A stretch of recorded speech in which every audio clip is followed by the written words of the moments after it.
Well, Carey, thank you so much for hopping on today to join, get to know your wedding pro. I did my bat signal as I sometimes do in the wedding vendor group. And I said, hey guys, we do this podcast every week. We need wedding vendors. And luckily you stepped up really last minute. I always appreciate that. And I did get a bunch more to fill out here. Hopefully another 5 or 6 guests coming on in the next couple weeks. But I want to thank you so much for coming on, kind of in the middle of the day, last minute. It's election day. There's lots of things going on.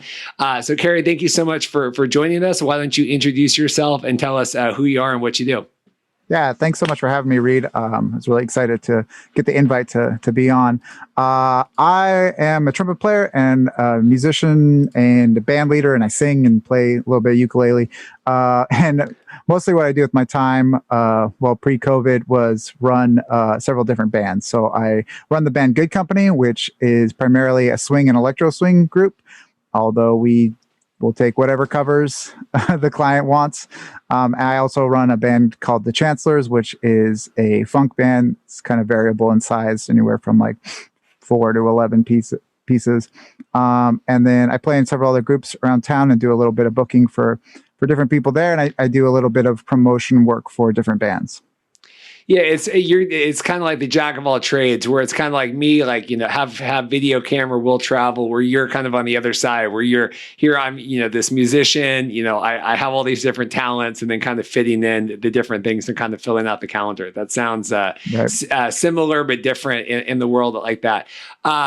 I'm so glad that you're on, as we have a lot of DJs on the podcast, and that's obviously great. And with the weddings, and we'll get into it more later too, just the benefits of having a band and kind of that live atmosphere, being able to kind of play off the crowd and everything, I think is so awesome too. But I want to get into you first and kind of your background. How did you grow up just musically inclined? Like, I have zero, like I took guitar and I was terrible. So talk about kind of your growth in music and how you got so involved in all that.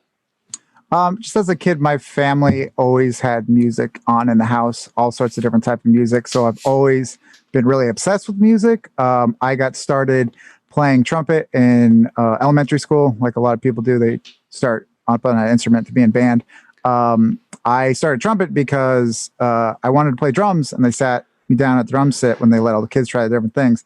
And they were just like, okay, can you do this? Bop, bop, bop. And I was like, yeah, totally. Bop, bop, bop. And they were like, all right, can you do this? Bop, bop, bop, bop, with the alternating hands. And I was like, yeah, bop, bop, bop, bop, bop, using the same hands. And they were just like, okay, we have like 10 other kids that can do that. Why don't you pick another instrument? So I picked the trumpet because it was compact, I could make a sound on it, I could make a buzz. And the trombone was just too, so trumpet's right there.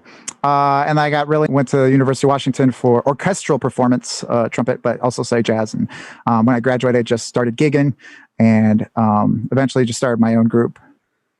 Yeah, I was curious about the trumpet thing, because that's not, I think, the first thing that people go to, right, when they're looking for an instrument to learn. Was it just, like you said, something compact? Was that popular? Was your family like enthused, or were you kind of, what was the thoughts of picking up the trumpet? My parents were really supportive every step of the way. The only thing they made me do was like head to the basement when I practice a lot of times. But they were always very encouraging. Neither one of my parents are musical at all. No one in really my family. My sister played the flute, but nobody in my family has a background in the music industry or really plays any instruments. But it kind of became my thing. And I grew up out in rural area, Kitsap and Seebeck. So that was just a thing that I really, really got into. I was a very competitive kid. So that made me really strive to be the best. And I had some really great teachers that really pushed me when I was younger. How was it, because I think a lot of people, not me, I'm, like I said, terrible, but I think a lot of people maybe, know how to play an instrument, do that, as they grow up. But when was that decision like, hey, I'm passionate enough about this, I'm good enough at this that I want to, make a career and make a go for this? That's a really great question.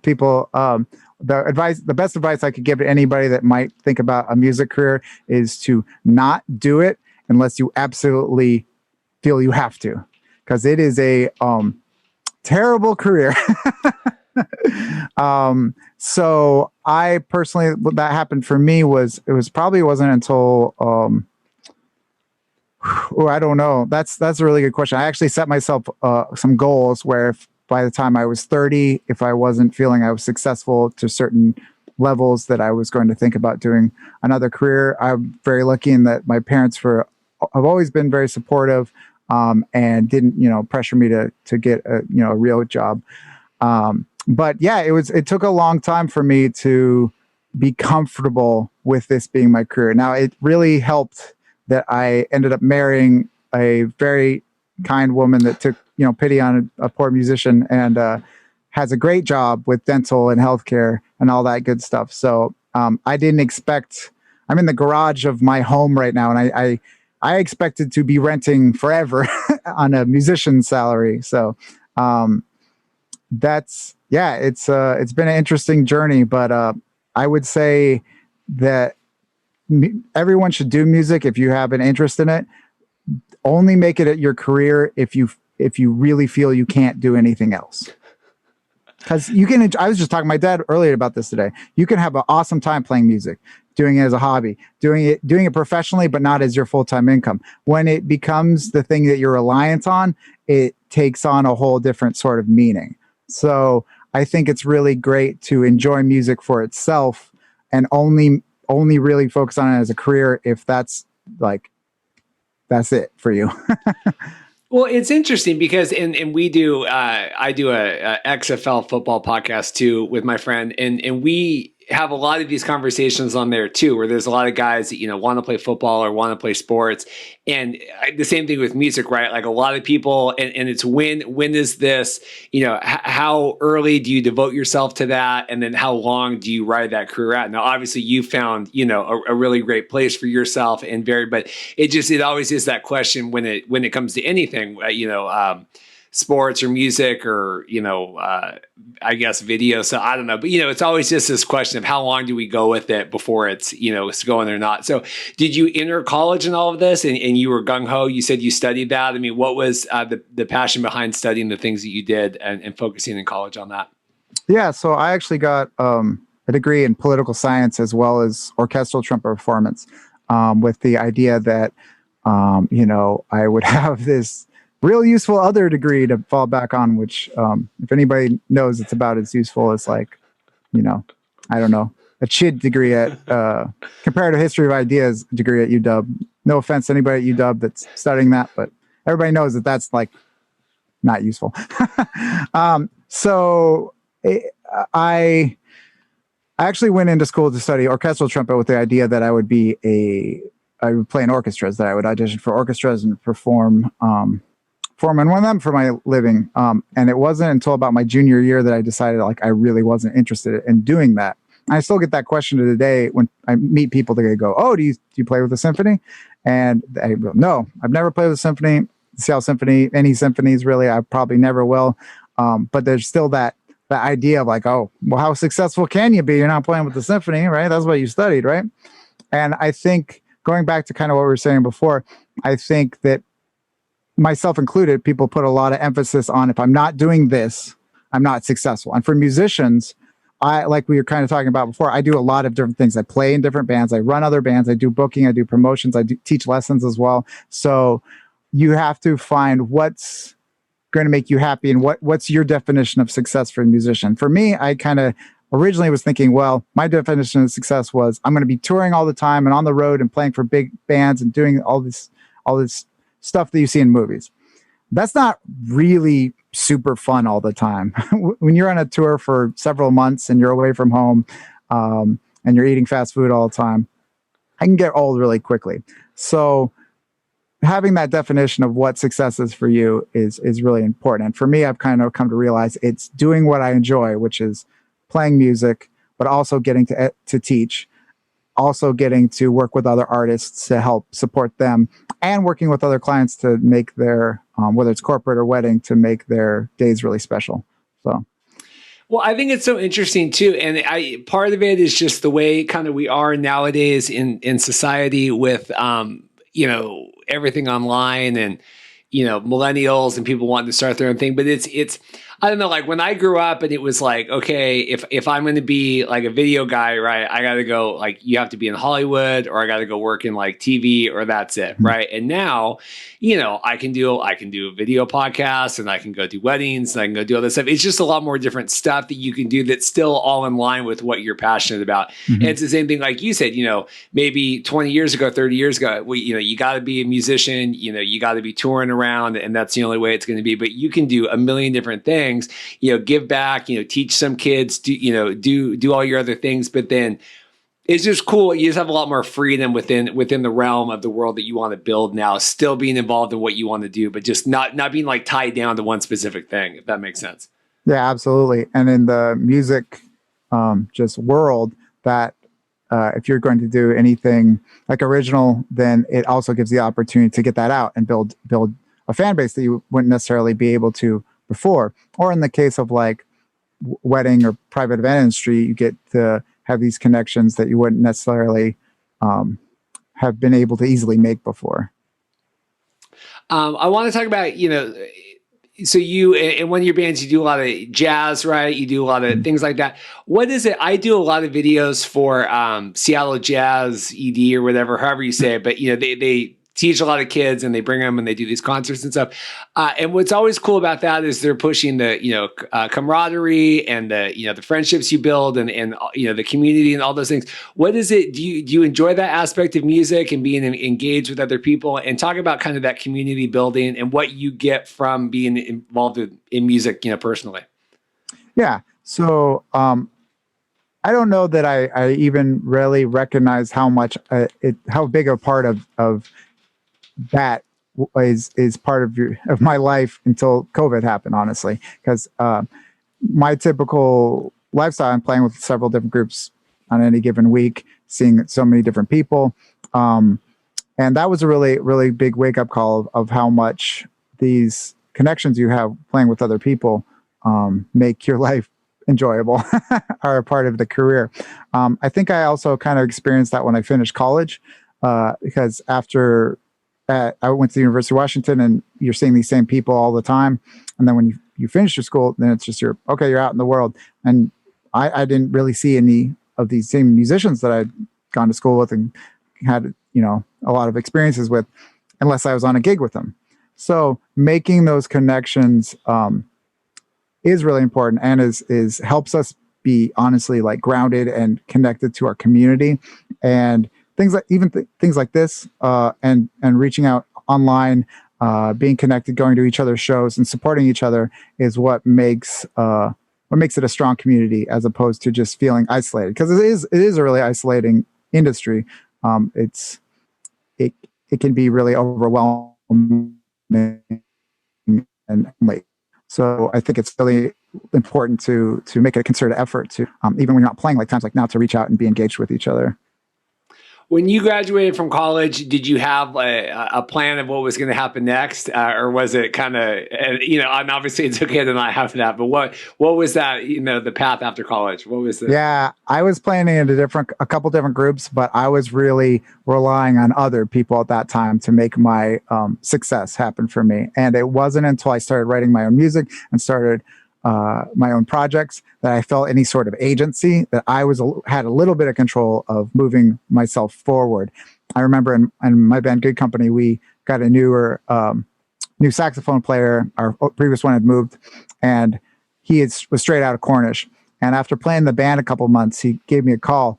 And I remember taking it. Michael, his name was Michael. He said, "Hey, Carey, can I ask you a question?" I was like, "Yeah, sure, Michael. What's up?" And he goes, "How do you get gigs?" And I remember being like, "Oh, that's a great question." Because I feel like a lot of people come out of college and they're like, "All right, I have the knowledge, let's go," and then they just sit back and wait for things to happen. And that's not the way that life works. You can be, a really great musician and not have any of these opportunities. You need to, same with any creative industry, you need to make your own opportunities. So when I first came out, the short answer, I guess is a very long answer, is no. I had no plan. I was waiting for the world to take me on this magical adventure. And it wasn't until I finally started doing my own thing that I actually had started having a path. And I really enjoy getting to work with other musicians and talk to them so they can avoid all of the sideways paths I took on the journey that I'm on right now.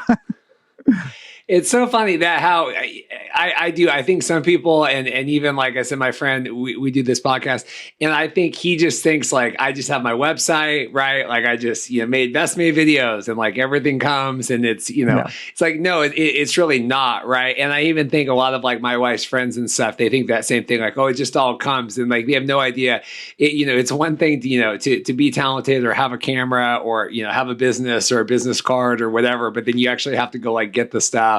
And it really does set apart the people that can do it, and then the people that are, like you said, asking, well, how do you do that? Or what is the best way to do that? I just had a guy message me today about something like that. And I was like, I don't really know. Like, I just work hard. I don't know. I mean, there's no good answer to that, right? I mean, what's your thoughts on that?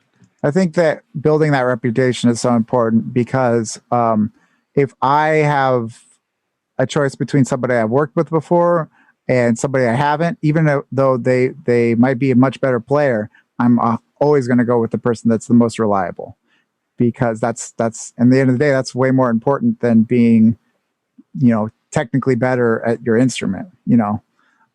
So the idea of being easy to work with, being punctual, being reliable. Most of our work comes from referral now.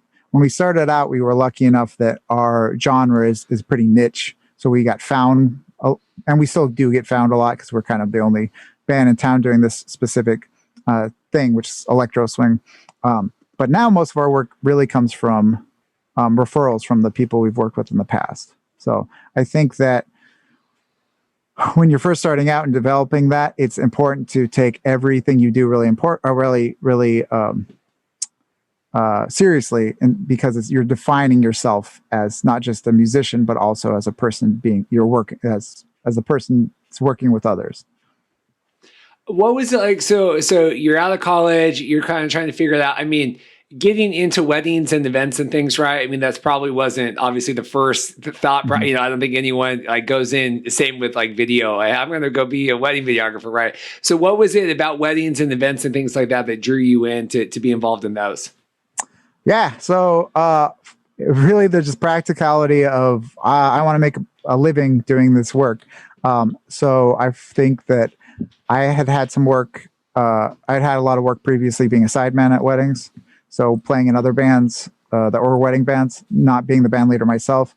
So I think for me, it was a more or less natural transition to doing it for our own bands. And I do remember sitting in when my first band, Good Company, started up and talking to everybody saying, listen, this is where I feel like I want to take as much work as we can because I'm interested in being just full-time musician, blah, blah, blah. Does everybody feel the same way? And everyone else in the band was like, yes, of course. Yeah, that's what we want to do is music. So there is a lot to being a band leader as opposed to just a sideman. I really enjoy just being a sideman now. It's kind of like a vacation when I'm playing in a band and I am not in charge of anything other than playing the notes. But for me, it was a kind of a natural transition. It wasn't too.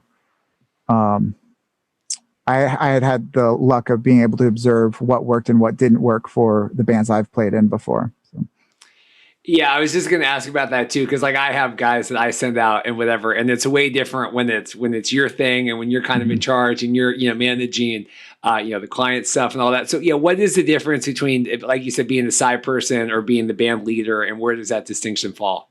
Sure. So I think as the band leader, you're just in charge of everything being right, going right, working with every aspect of it, of the event, from the planner to the client to all the preparation beforehand, all the technical aspects of it.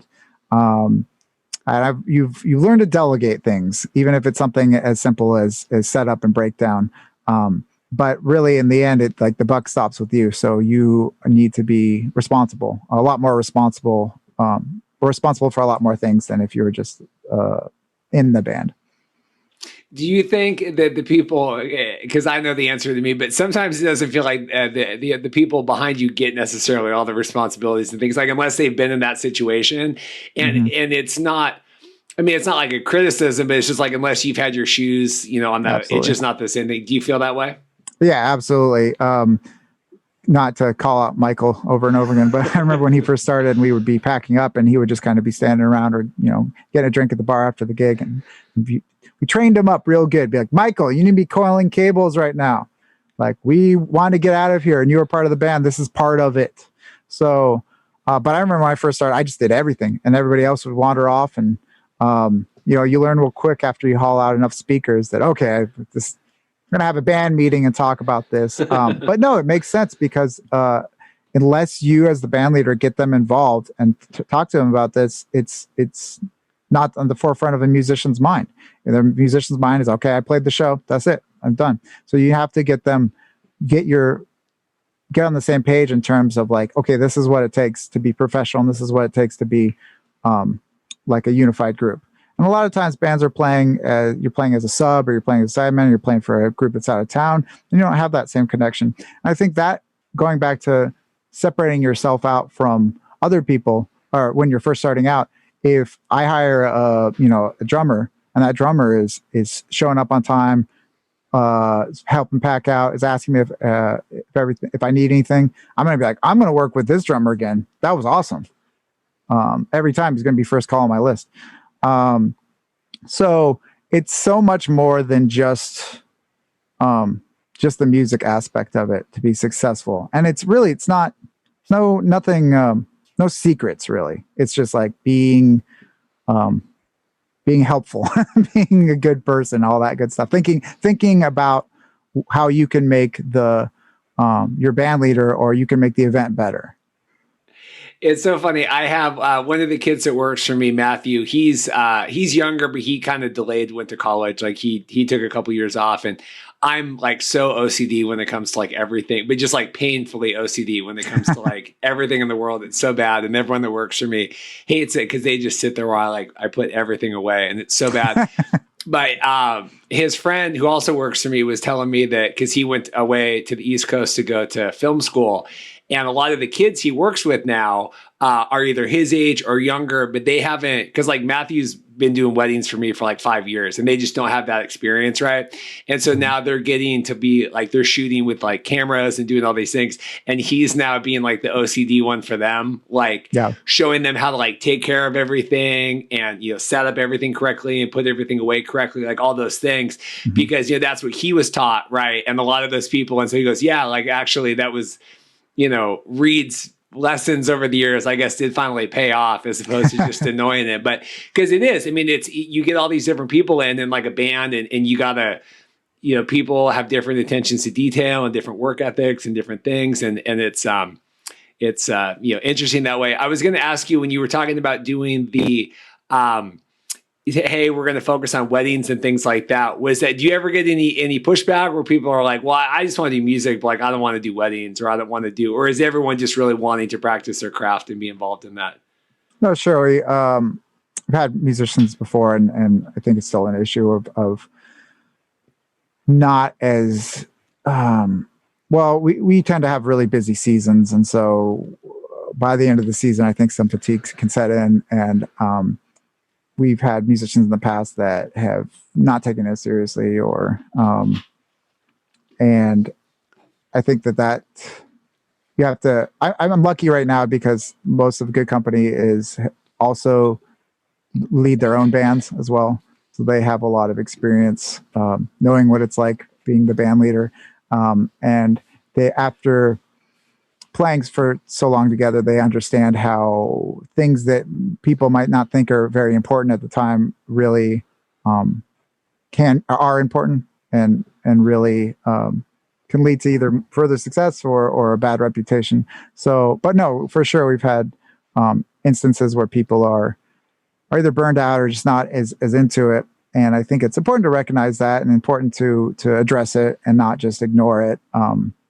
Because we're all humans, and sometimes we just recently played a socially distant wedding in Sandpoint where it was a a barn that was 2 floors. We were on the top floor. Bar was on the bottom floor. Guess where everyone was? Yeah. Yeah. So we're literally playing for nobody. And this is the first gig that this band has played in 7 months. So that was unique. That was a struggle to be like, okay, let's do next song. It's going to be we're going to do as best we can for ourselves, if nothing else. Yeah. You know? So. No, with us, because it's when you're dealing with people, and it's the same thing with video, right? I mean, it's way easier to do some corporate stuff sometimes, and then when you're doing weddings and you're dealing with family and friends, and there's just a lot more stuff, and you just have to be. It's not everyone's cut out for, and it doesn't make anybody more or less of an artist or more or less of a professional. Just some people can deal with the stuff, and some people can't, and. Like I've dealt with a lot of mothers of the brides and stuff, and like you can just do it, and some people are stay away from I don't want to touch that at all. I just want to be kind of do my own thing in the back. So it goes both sides. And I think that it's really good to make it really clear for the people that you work with what the expectations are. So I try to make it so the rest of the band members don't have to deal with that as much as possible, and I put all the information that they should need in an email beforehand that they should be able to access on their phone at any time.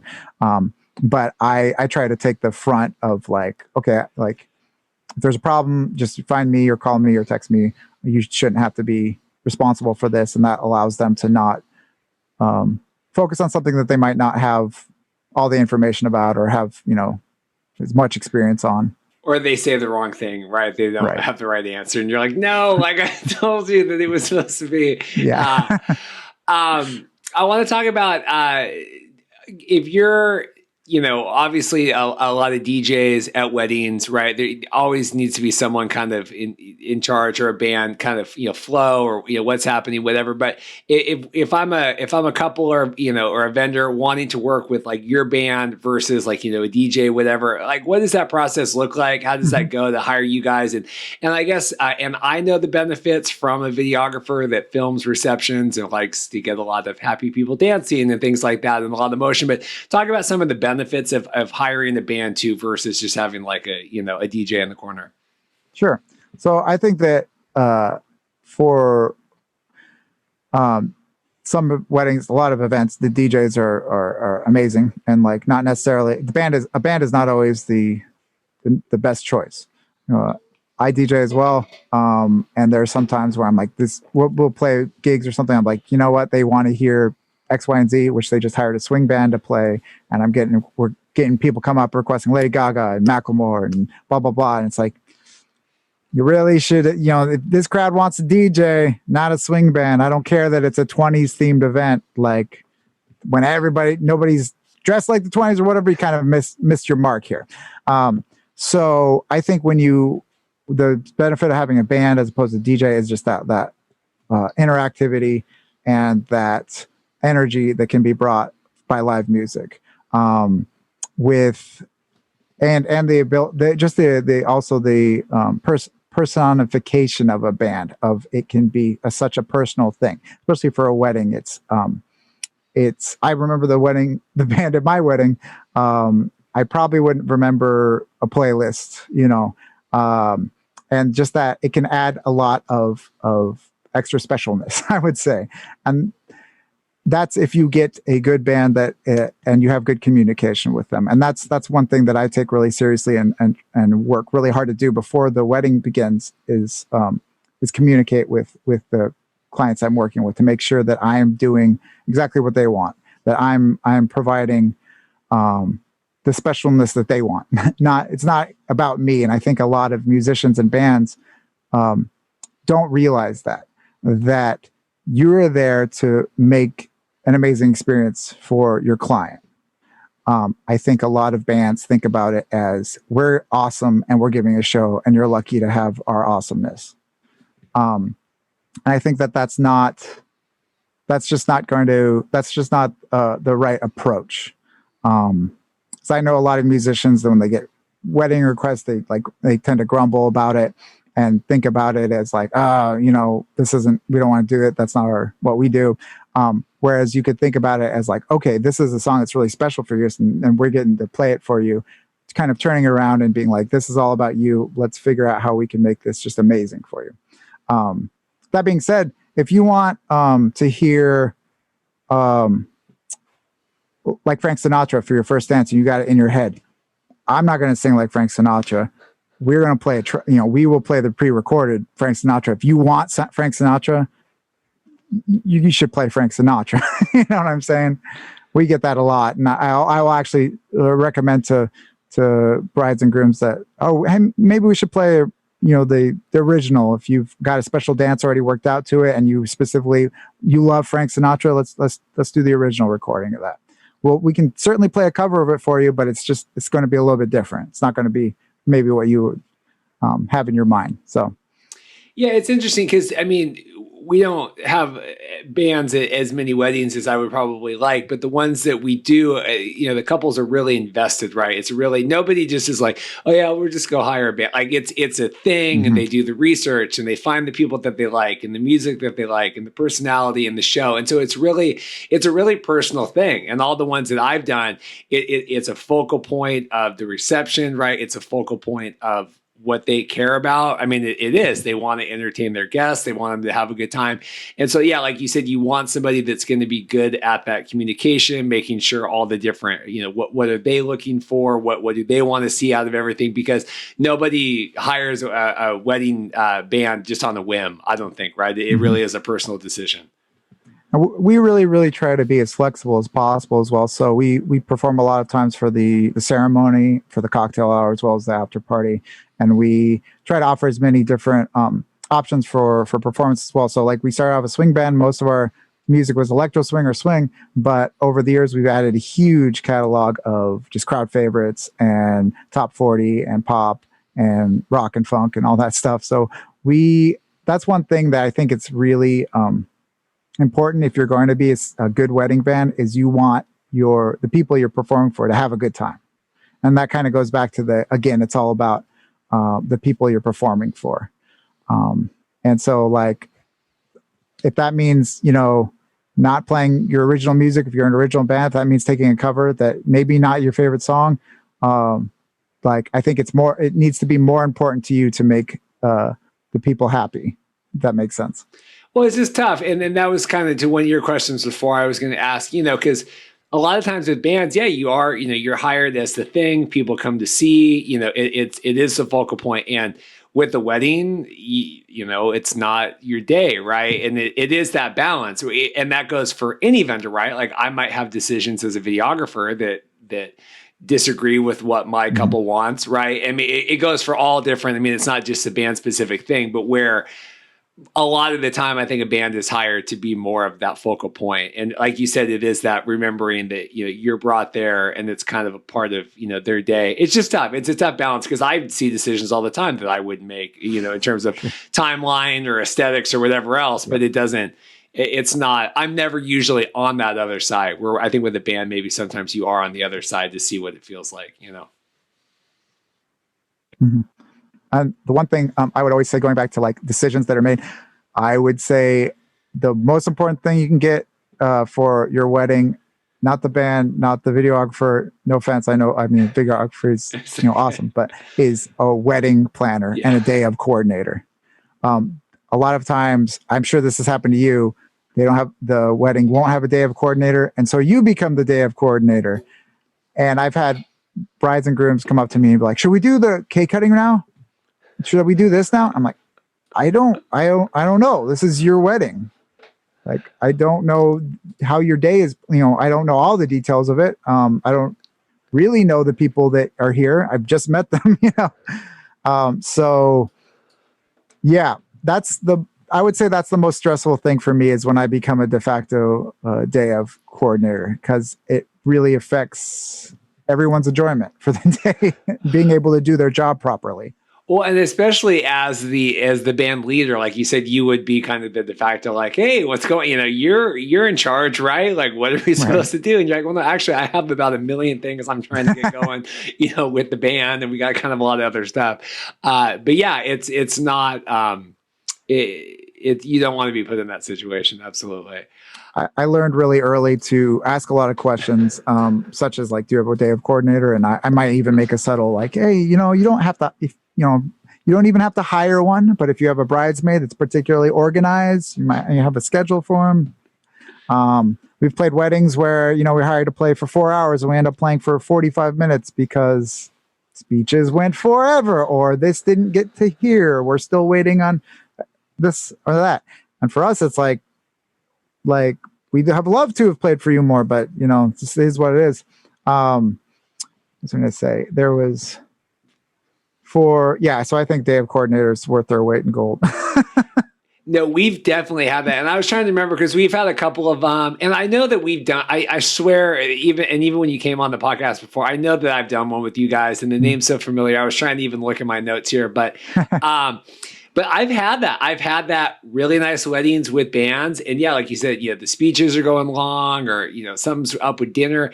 And I'm just sitting there and I'm thinking like, man, they are paying so much money for this. And like, you can't play or you're supposed to play. Like you said, we're supposed to have 2 hours and it's cut in half or 4 hours. And you're just like, oh my God, it's just a nightmare when you think, it's one thing, like if you got the DJ, okay, maybe dancing was supposed to be 45 minutes and it's half hour, whatever. But when you're paying the band and everyone and all the setup and hauling everything in, and I mean, more than I do, just all the hours of setup and everything. And then you're like, man, they're not. You really want to make sure you're getting the money's worth out of it, right? Yeah, there's actually been times where we'd be like, we only played for X amount of time. Do you want us to play a little bit longer? And I remember one wedding. And they're like, that would be amazing. That'd be awesome. Like, okay, great. So we're playing. And then they come about 5 minutes later and they go, actually, we have to get out of the venue. I remember what I was going to say. I've learned to ask a lot of questions. One of the questions always make sure to ask is, what's the sound situation? We're always happy to provide our own PA, but do you need mics for speeches? We're happy to provide that. Do you need music during the ceremony? Because when I first starting out, there was a lot of times when I came up and be like, we bring our own sound system. We always started bringing our own sound system, but we'd be like, all right, great, where are we setting up? And they're like, oh, you're setting up here, and then you'll set up the sound for the ceremony over here. And be like, we're not playing during the ceremony. Oh yeah, but you have the sound for it, right? No, we'd never talked about that. So I specifically, this is kind of going back to what we were talking about before we started the interview, is we shouldn't expect brides and grooms to necessarily know all these things. So I try to think about it from their point of view. They thinking, I'm spending all this money to hire a band. Of course they're going to be providing the sound, right? And then I'm paying all this money to the venue. Of course they're going to have all the outlets. But we played tons of outlets where I'm running a cable for 100 yards because there's their ceremony's outside. There's no outlets out there. But if you're a bride, or a groom, you got 100 things to think about, especially if you don't have a planner. So like that's something that could really mess up your day if you don't plan ahead of time. So we have a giant case of cables, and I always make sure to ask ahead of time because at the end of the day, that's no fun. We want, as vendors, we all want you to have an amazing time and have a great day. We don't want you to be worried about something dumb like that. So, and it makes you feel good afterwards. You're like, hey, I got to be the hero that brought the, extra long extension cord. I was so guilty about that. I just had a wedding on Saturday on Halloween, and I was so guilty of that. That normally in the prep and everything, I was doing a live stream, and it just because it was kind of like on and off again, and it was just we didn't know it was going to happen, and it happened, and then whatever. But I saw the timeline she had sent, ceremony, and then we're going to do an entrance, and then we're going to do like dances and like 4 different speeches, and we're going to do a thank you toast, all this stuff. And never once in my head did I think there's not going to be a DJ. Or there's not like I never once even in my head I'm like there's like 8 different things here on the timeline that are all going to need audio visual support. And I show up and I'm luckily I got there way early and I get to the room and I'm looking around and I'm like there's no like how is this not? But it was totally my fault, right? Like you said, we assume these things. So like man. it happens to all of us, right? And I made these assumptions, and it was fine. And I ended up running some wireless mics, but I'm like, we assume sometimes, and they're not even thinking about it. And then by the time you show up, they're upstairs somewhere, and it's too late at that point. Yeah. And I was like, God, I really should have. That was my one, thought we could get through the year without any big snafus, but. We get a lot of times, okay, the band's going to be playing here during this time, and now they're going to be playing over here, and now they're going to be playing, and it's, you want all six, yeah, the whole band's going to switch spots. Like, we've set up like 3 sound systems before, which, is not very much fun. No. You end up usually charging a slight fee for that. But if that's, if you don't find out about it ahead of time, it's it's going to be an issue the day of. We played at the Ruins, which was an awesome wedding. It was really fun, but they had us set up in 4 spots. That's too many. But we talked to him like, do you really need the whole band here? Okay, maybe we can just have piano here, and over here it's 3 Ps. Okay, like let's make it work. No, we need to move everybody each time. We really want that. What are the people that you have for the weddings? What is the kind of couple that hires a band for their wedding, and what do they care about? What do they want to see? Oh man, that is seems to run the gamut. Really, we've had really easygoing couples that are just like, we want to have a great time. We want you to have a great time. We want, just you do your thing. It's awesome. We love your music. Play whatever you want. And we've had brides and grooms where like down to the minute, like this is how it's going to go. You're going to play these songs. I wasn't playing I was DJing, but we had this one bride and groom that very specific of every song they wanted played on the DJ list. And to their credit, they really knew their crowd. But I did have a guy come up to me and go, "Wow, you really like George Michael, huh?" So yeah, I haven't found anything that is specific to the people that want a band over. I don't know any. I haven't seen anything that connects them all together. Yeah, there's no thread. Okay. We get a lot of people that like to dance. But that being said, we've played a lot of weddings where they just want good music and they literally don't dance at all, which is always weird.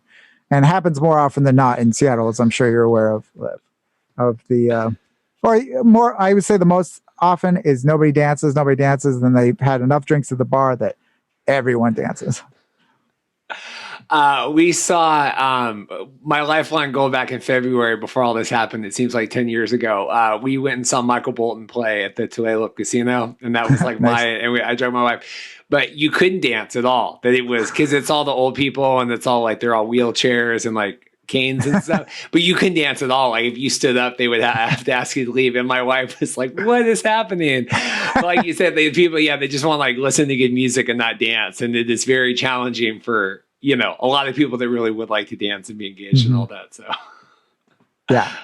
A question I should have asked you a long time ago when we were talking about kind of getting into the band and everything. What is it about the style of music that you guys like to do that got you so involved? Is it just, hey, I'm a trumpeter, this is like a natural kind of fit to do? I mean, what is it about, because it's like a whole thing. It's the style and, the website and the, like, not the costumes, but like the outfits. I mean, it's a whole brand, right? So how did you get involved in that? I think my Zoom's cutting out. Sorry. I think my Zoom was done. It caught up. It was like when it's in matrix mode for a second. But so the music we play, Electro Swing, I previously had played in a vintage jazz trio. So I started getting really into vintage jazz. And then I've always been into electronica. I love Daft Punk and Basement Jaxx and Symphony Mobile Disco and, tons of different artists. And my buddy knew I really loved these two genres, and he introduced me to Electro Swing, which was coming out of Europe at the time. So I just got really into it. I've always been big into funk and anything horn related since I picked up the horn. And then really for me, I've come to really enjoy a ton of different music over just my career of playing it and hearing it and getting exposed to it. When you work with so many different artists, that's one of musicians' favorite things. Like, oh, have you checked this out? Have you checked this out? And like our pianist for the band, Jake, he's really into like cheesy pop music. And like there's something to be said for really, really good cheesy pop music. So like I think no matter what genre it is, if it's done really well, it's going to be awesome. So personally for me, we've started to really expand out from just doing swing and electro swing. I think a lot of that's come from playing so many different gigs and having to be so malleable. And that's one thing we really pride ourselves on, is being able to provide so many different sounds. Latin music, me and Jake playing a bunch of different salsa bands around town. So just having this different exposure keeps it really interesting, keeps it really exciting. It's great when there's a guest that requests something like, hey, can you play Quarta La Tula or something? And then we can do it. It just like, I think their minds kind of blow a little bit, because they're expecting, we've just been playing jazz all night.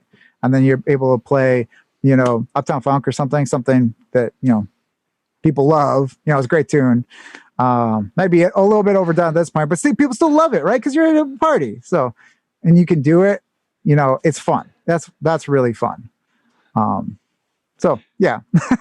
Yeah. I don't know if that really answered your question. No, it did. Yeah. No, the thing with Uptown Funk that people don't, if you're a wedding vendor, you've heard that 10 million times more than anybody else in any aspect of the world. And that's like, even my wife, I have to like explain, like, yeah, you've heard that song like a couple of times. Like I've heard that song every day for like 4 years, but we work with this one singer, Pete Kirkland, who's amazing performer. He like will force you to have a great time. Like he will get you out of your seat, like by force. But he sings, I remember the first time playing Uptown Funk with him, and he says, what's he say? Bring a dragon out of retirement. Not makes the dragon want to retire, man. It's bring a dragon out of retirement. And I wait for it every time we play it. And then he does it. I'm like, ah! I didn't know for the longest time what those lyrics were, and my old assistant was trying. I was like, "What is happening here?" Like, it's like, "What is?" I don't even know. It's like over my head. Yeah. This has been great. Anything else that you would want us to know about you or the band before we let you go? And feel free.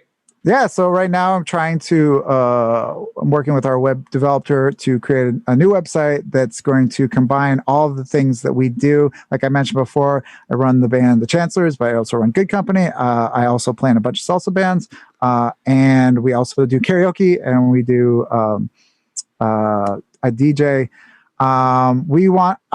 It's always my goal to make people think they need great music, that they can come to me, and even if we don't do it, say you need a bluegrass band, that you could reach out to Carey Rayburn to find an awesome band, awesome group. Like it's my goal to be like a resource to everybody in the community, and that's what helps like make my community awesome. Like the people that I work with, we all support each other. So hopefully we'll get that website going pretty soon. It might be something cheesy like RayburnEntertainment.com. But that you could go to that and you could find salsa band, you could find funk band, you could find a pop band, top 40s, whatever you need. So that's my new quarantine goal, is to get that done by the end of all of this, which I'm sure it's going to only last another week or so, right? Yeah, just a couple weeks. No, I'm so glad. And I think that's great. It's such a, I don't know, I just like being a part of communities that really, support each other and build up. And I do think that's one thing with the podcast and with everything and with the weddings, just vendors really supporting each other and trying to do these and stuff too. And I do just appreciate that. Like, cause there's always people that are posting online like, hey, I need a band. Who knows the thing, what's going on? And so to kind of have a hub for that and people to be able to figure that out, I think it's great, because ultimately you just want people to find somebody that's good and reputable and that's going to do a good job. Right. And like, whether it's you or someone else, you always want to make sure that like that day goes off without a hitch and that the people have a good experience with it. So. Yeah, absolutely. And I think in the music community and arts community in general, like the rising tide raises all ships. So, I think it's super important to support each other. I think that in our industries, it's really easy to denigrate each other, to think that that's going to make you, be the top choice. But it doesn't work that way in my experience.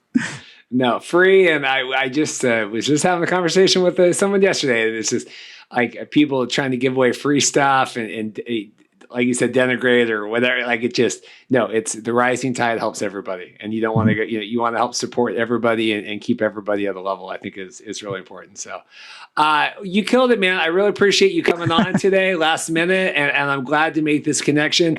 Can you please plug any websites or any social media before we let you go? And then we'll tag everything on this when we share it.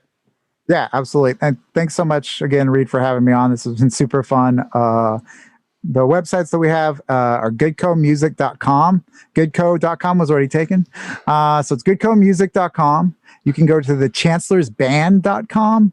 All our social media is like Goodco, or it's like facebook.com/goodcomusic, instagram.com/goodcomusic, all that good stuff, youtube.com/goodcomusic. And that's pretty much it for us, is those two ones. Hopefully coming soon with RayburnEntertainment.com. We're going to hopefully have some interactive videos on it. Getting super into that. Have you seen that stuff, Reed? What's that? That's where it's like you can choose your own adventure through the video. Oh, so, I've seen a little bit. Yeah. Well, yeah, it's good. I like that. Rayburn Entertainment. It's like you're like a media mogul. I like that. Yeah. So yeah, check us out and let us know. Also, I would love to hear from anybody that has, is interested in collaborating or things like that. Or I have a roster of people I work with, and I love getting to meet new people, like you, Reed. Like I feel like we've also worked together, but like I don't know. I'm gonna have to look at that. Maybe tomorrow. There's a lot going on today, but maybe tomorrow I'll look online. I'll look through my emails and find the wedding that we did together. So cool. Well, thank you so much again. Like I said, I think before we started recording, I got a whole bunch of these lined up now. People are coming on. You're setting the wave again, and we're going to have a whole set of these. But I think these are great, and just getting the voice out, finding new people. I know that we just had Kevin, the lighting from Bellevue Lighting on, and I had a bunch of people comment me and go, like, I never heard of Kevin. Like, thank you so much. It's so great to like meet these new connections in fields that maybe you didn't know about. So I do appreciate that. And I think we're doing a good thing. And thanks again. Yeah. Thank you, Reed. Awesome.